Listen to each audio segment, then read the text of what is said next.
Stop worrying about homework and start learning with confidence. This is Ask Learn. Complete help for every subject. Like, share, subscribe for daily learning videos.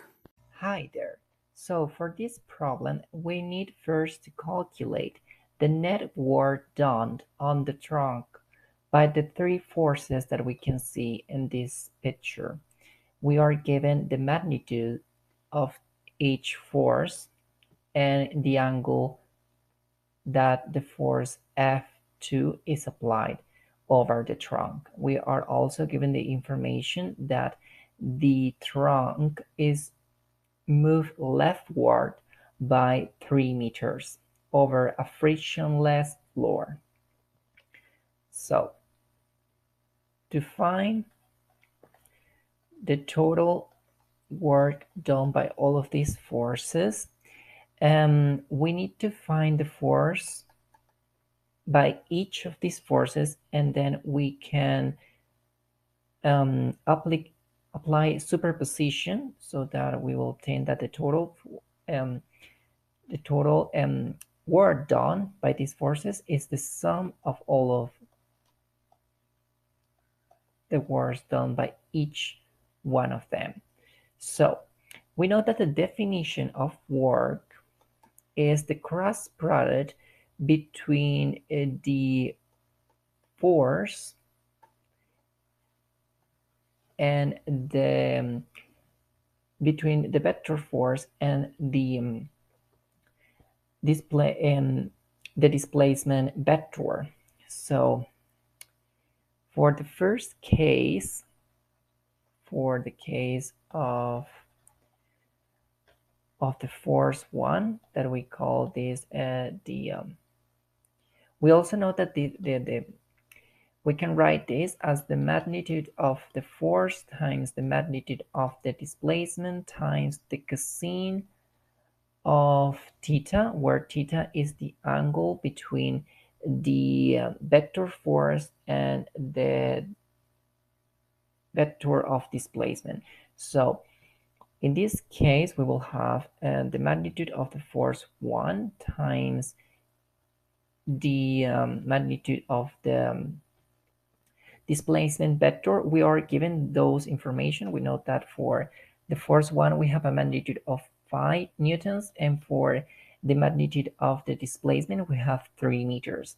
So now from the picture, we can see, we know that I'm gonna put this in red. So this is the vector of displacement. So the angle between the vector force F1 and the vector displacement D is 0, as you can see from the picture, so that we will have cosine of 0, and we know that cosine of 0 is 1.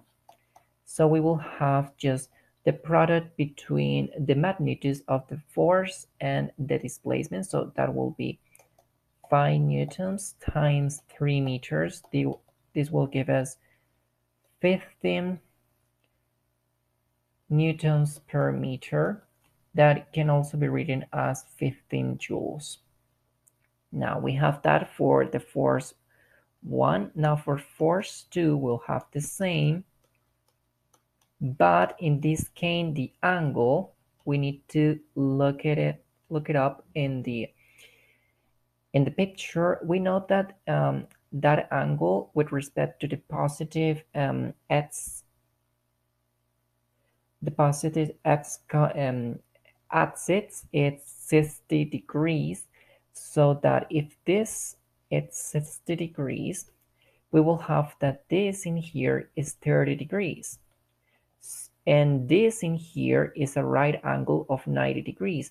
So the total angle between the vector F2 and D is the sum of 90 and 30 degrees. So this will give us 120 degrees. So that's the angle between those two vectors. We know that the magnitude of F2 is 9 newtons. So we put that in here, 9 newtons times the magnitude of D, which is 3 meters, cosine of 120 degrees. If we plot this into the calculator, we obtain a value of minus 13.5 joules.